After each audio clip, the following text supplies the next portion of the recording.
Good morning student, साहित्य अध्ययन केंद्र में आपका स्वागत है। आज मैं कक्षा 12वीं के गद्य खंड का दूसरा चैप्टर बाजार दर्शन नामक पाठ से आपको अर्थ ग्रहण संबंधी प्रश्नों से अवगत कराऊंगा कि किस तरीके से आपको सीबीएसई बोर्ड में संकेत दिया जाता है और उस संकेत के आधार पर ही आपसे अर्थ ग्रहण संबंधी प्रश्नोत्तर पूछे जाते हैं और कैसे आपको उसका उत्तर देना होता है।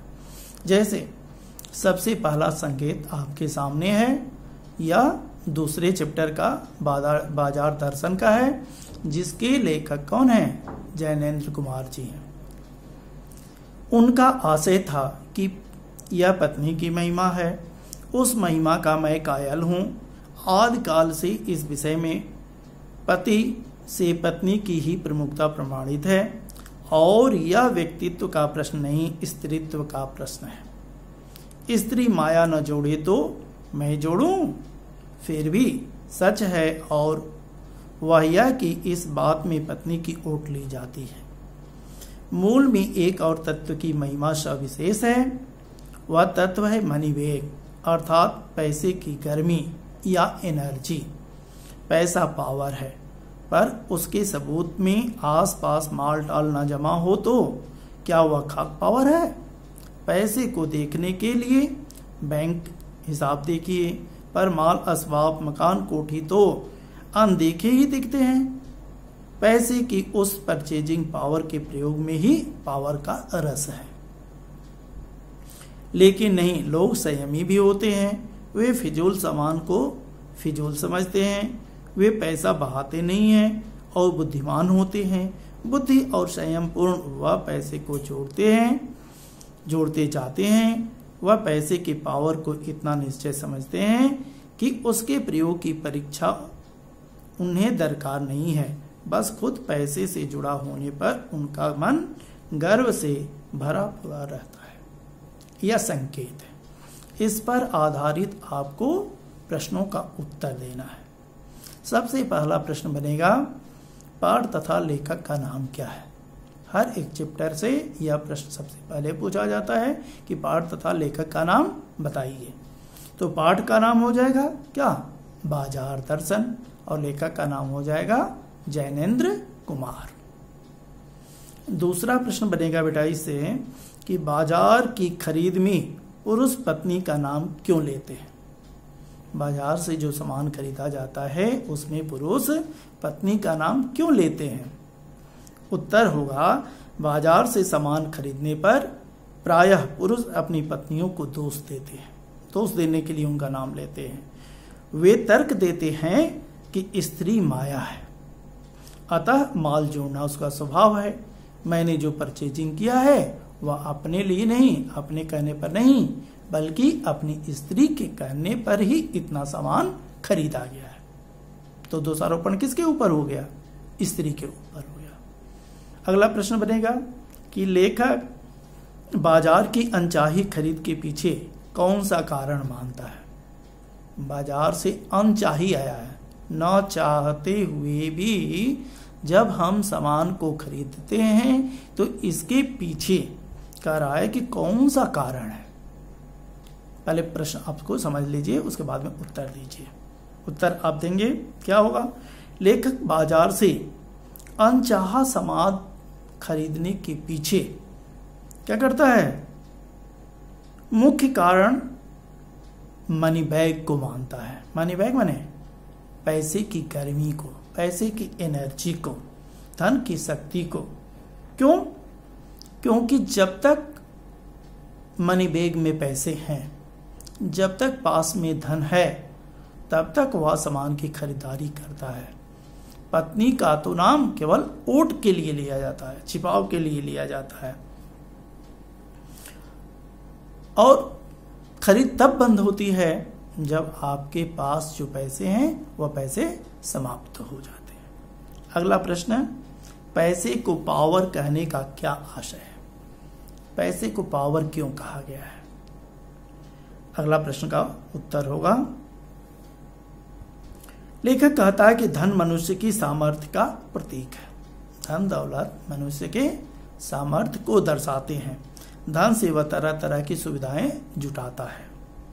इसी के बल पर वह स्वयं को औरों से अधिक प्रतिभाशाली क्या और संपन्न सिद्ध करता है। तो इस रूप में हम देखेंगे तो पैसा क्या है? पावर है। जब तक आप पावर का मतलब क्या? शक्ति। पैसा नहीं है तो आप चाह करके भी कोई सामान खरीद नहीं पाएंगे, और पैसा यदि आपके पास है तो बड़े आराम से आप जिस वस्तु को चाहेंगे उस वस्तु को खरीद सकते हैं। अगला प्रश्न, लोग पैसे की पावर का इस्तेमाल किस प्रकार करते हैं? लोग पैसे का जो पावर है उसका प्रयोग कैसे करते हैं? लोग पैसे की पावर का इस्तेमाल सामान, मकान, कोठी, बंगला आदि को खरीदने में करते हैं, उसको बनाने में करते हैं। वे अपनी क्रय शक्ति दिखाकर स्वयं को औरों से शक्तिशाली सिद्ध करते हैं। अगला प्रश्न है कि यहां संयमी किसे कहा गया है और क्यों? यहां संयमी शब्द में जबरदस्त व्यंग छिपा हुआ है। व्यंग किस बात का? व्यंग इस बात का कि यह उन लोगों के लिए प्रयोग किया गया शब्द जो कभी पैसे को खर्च नहीं करते हैं। अर्थात दूसरे रूप में आप यदि उनको कंजूस कहें तो अतिशयोक्ति नहीं होगी, क्योंकि ऐसे लोग धन को केवल इकट्ठा करने में विश्वास करते हैं, धन को खर्च करने में विश्वास नहीं करते हैं। तो लेखक ने ऐसे कंजूस सेठों पर, कंजूस व्यक्तियों के ऊपर कटाक्ष करने के लिए संयमी शब्द का क्या प्रयोग किया है।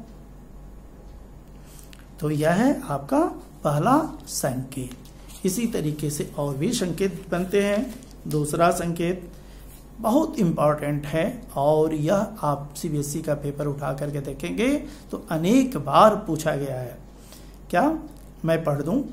बाजार में एक जादू है, वह जादू आंख की राह काम करता है, वह रूप का जादू है, पर जैसे चुंबक का जादू लोहे पर ही चलता है वैसे ही इस जादू की भी मर्यादा है। जेब भरी हो, मन खाली हो, ऐसी हालत में जादू का असर खूब होता है। जेब खाली पर मन भरा न हो तो भी यह जादू चल जाता है। मन खाली है तो बाजार की अनेकानेक चीजों का निमंत्रण उस तक पहुंच जाएगा। कहीं हुई उस वक्त जेब भरी, तब तो वह मन किसकी मानने वाला है। मालूम होता है यह भी लूं वह भी लूं। बस इतना ही। ये संकेत है, इस पर आधारित आपसे प्रश्न पूछे जाते हैं। जैसे इस पर प्रश्न सबसे इंपॉर्टेंट बनेगा, लेखक ने क्यों कहा है कि बाजार में एक जादू है? जादू माने आकर्षण। क्यों है? बाजार में अनेक लुभावनी वस्तुएं होती हैं जो मन में जबरदस्त चाहत को जगाती हैं और ग्राहक उन जादुई चाहों के बस में आ जाता है, न चाहते हुए भी उनके बस में हो जाता है। इसलिए लेखक ने कहा है कि बाजार में एक जादू है जो न चाहते हुए भी उन सामानों को हम खरीदने के लिए क्या मजबूर हो जाते हैं। अगला प्रश्न बनेगा, बाजार के जादू की क्या मर्यादा है? बाजार के जादू की क्या मर्यादा है? बाजार के जादू की मर्यादा है कि वह केवल उन लोगों पर ही असर करता है, उन लोगों के ऊपर ही अपना आधिपत्य रखता है, असर रखता है, दबाव डालता है। किनके ऊपर? जिनके मन खाली होते हैं किंतु जेब भरी होती है।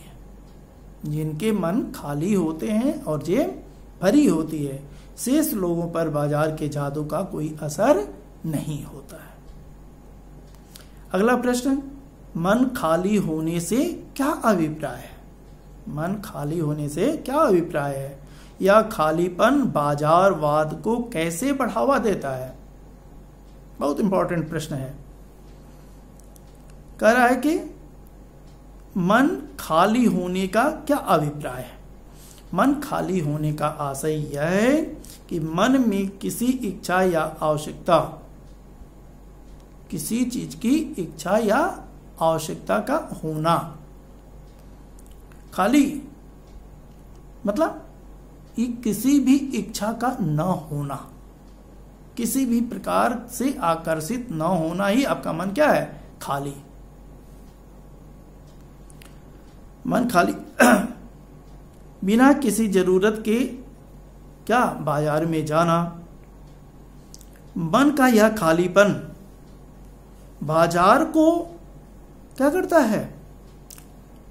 उसके बाजारूपन को बढ़ाता है, क्योंकि आपका मन खाली रहेगा तो आप तरह तरह की वस्तुओं को खरीदने के लिए आकर्षित होंगे, ना चाहते हुए भी उन सामानों को खरीदेंगे। तो कभी भी आपका मन जब खाली हो तब बाजार नहीं जाना चाहिए, क्योंकि खाली होगा तो आप क्या करेंगे? तरह तरह के सामान को खरीदेंगे। मन भरा हुआ होगा तो भरा हुआ होने किसी भी सामान को खरीदने की इच्छा का ना होना। अगला प्रश्न है कि आज का उपभोक्ता जेब खाली होने पर भी खरीदारी करता है, यह समाज की किस प्रवृत्ति की ओर संकेत करता है? आप ऐसा क्यों मानते हैं? जेब खाली होने पर भी आज का उपभोक्ता खरीदता है, यह समाज की उपभोक्तावादी प्रवृत्ति की ओर संकेत करता है। ऐसे व्यक्ति को अपनी मान मर्यादा का ध्यान नहीं रहता है, वह वस्तुओं को भोगने के आकर्षण में अंधा हो जाता है, वह भोग्य वस्तुओं का खरीदा हुआ गुलाम बन जाता है, अर्थात न चाहते हुए भी खरीदारी करने लगता है। यह है दूसरा संकेत इस चैप्टर से। एक और संकेत बहुत इंपॉर्टेंट है इस चैप्टर से। 3 संकेत ही काफी हैं जो सीबीएसई में बार बार बदल बदल करके पूछे जाते हैं बेटा। तीसरा है, मैं केवल वह संकेत बता दूं, आप पाठ्य पुस्तक से उसको देख लेंगे। एक बार चूरन वाले भगत जी बाजार चौक में दिख गए से लेकर के कहां तक? बाजार से हठ पूर्वक विमुखता उनमें नहीं है। यह क्या? यह तीसरा इस चैप्टर का संकेत है। इस पर आधारित प्रश्न, भगत जी बाजार में भी प्रसन्न और संतुष्ट क्यों दिखाई देते हैं? जबकि हम और आप जाते हैं तो दुखित हो जाते हैं, लेकिन वह बाजार में भी संतुष्ट दिखाई देते हैं। कारण क्या है? उत्तर होगा, भगत जी बाजार में प्रसन्न और संतुष्ट इसलिए दिखाई देते हैं क्योंकि उनको बाजार से केवल अपनी आवश्यकता की वस्तु नमक और जीरा की ही आवश्यकता होती है। जो ही वह नमक और जीरा खरीद लेते हैं, उसके बाद भी क्या आलतू फालतू की जो भी चीजें होती हैं इनके ऊपर किसी प्रकार का प्रभाव नहीं डालती हैं। बाजार के प्रति उनके मन में न तो कोई तृष्णा है और नहीं तिरस्कार और नहीं लालच। अगला प्रश्न बनेगा, भगत जी की आंखें बंद नहीं थी, इसका क्या आशय है? इसका आशय यह है कि वे खुली आंखों से बाजार को देख रहे थे, जैसे हम और आप देखते हैं वैसे वो भी देख रहे थे। वे उन वस्तुओं के लोभ से बचने के लिए अपनी आंखों को जानबूझ करके बंद नहीं किए हुए थे। उनके मन में बाजार के प्रति किसी प्रकार का हठ, निषेध अथवा तिरस्कार नहीं था, लेकिन हमारे मन में ये सभी भावनाएं आ जाती हैं, हमारे ऊपर उस बाजार का असर हो जाता है, लेकिन इनके ऊपर इस बाजार का कोई असर नहीं हो रहा। भगत जी वस्तुओं के प्रति मन में कैसा भाव रखते थे? उत्तर होगा, भगत जी बाजार में बिकने वाली आकर्षक, लुभावनी और मायावी वस्तुओं के प्रति आशीर्वाद और प्रसन्नता का भाव ही रखते थे। उनके मन में लोभ के प्रति विद्रोह अथवा तिरस्कार का भाव बिल्कुल नहीं था। वस्तुएं हैं तो हैं, मुझे जो आवश्यक है उन्हीं वस्तुओं को मैं लूंगा और फालतू वस्तुओं से हमें कुछ लेना देना नहीं है। लोग भगत जी का अभिवादन किस लिए कर रहे थे? बहुत इंपॉर्टेंट प्रश्न है। लोग भगत जी का अभिवादन किस लिए कर रहे थे?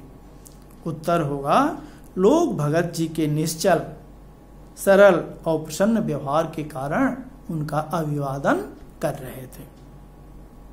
अगला प्रश्न, भगत जी फैंसी माल देख करके भौचक्य क्यों नहीं रह पाते हैं? फैंसी माल देख करके भौचक्के नहीं होते हैं भगत जी। इनका कारण क्या है? जिनके मन में उनके प्रति चाह होती है वही लोग भौचक्के होते हैं। तृष्णाकुल लोग भी भौचक्के हुआ करते हैं। भगत जी में तृष्णा नहीं थी। सीधे एक शब्द में उत्तर दीजिए कि भगत जी में तृष्णा बिल्कुल नहीं थी, इसलिए वह उनके प्रति भौचक्के नहीं होते थे। अगला प्रश्न, भगत जी बाजार में किस लिए जाते थे? भगत जी बाजार में नमक, जीरा और अपनी आवश्यकता की चीजों को खरीदने के लिए ही जाया करते थे। परचेजिंग पावर के लिए नहीं जाया करते थे, खरीद शक्ति के लिए नहीं जाया करते थे।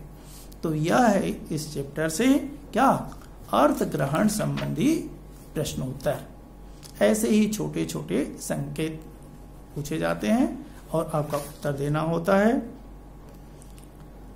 थोड़ा सा एक और प्रश्न कभी कभी पूछ दिया जाता है, बहुत कम आता है, कि इस गद्यांश के आधार पर बताइए कि बाजार के बारे में हमारा कैसा रुख होना चाहिए, हमारे नजरिया कैसी होनी चाहिए।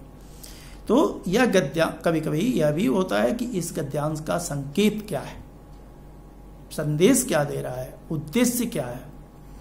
तो बाजार से हमें आवश्यकता की पूर्ति का ही माल खरीदने जाना चाहिए। बिना आवश्यकता के बाजार में नई नई चीजों को देखने और उन पर रीझने से हमको क्या बचना चाहिए। आवश्यकता न हो तो हमें बाजार नहीं जाना चाहिए, आवश्यकता होने पर ही हमें बाजार जाना चाहिए। तो यह अर्थग्रहण संबंधी प्रश्नोत्तर हुआ। वीडियो के अगले अंक में हम क्या इस पाठ पुस्तक के प्रश्नोत्तर और साथ ही साथ अन्य महत्वपूर्ण जो प्रश्नोत्तर हैं उनसे आपको अवगत कराऊंगा। तब तक के लिए धन्यवाद। और एक चीज और कहना है कि कुछ बच्चे बाद में जुड़े हुए हैं और शायद वह इस चैनल को सब्सक्राइब नहीं कर पाए होंगे, क्योंकि मेरे चैनल का नाम साहित्य अध्ययन केंद्र है। तो सब्सक्राइब कर लेंगे।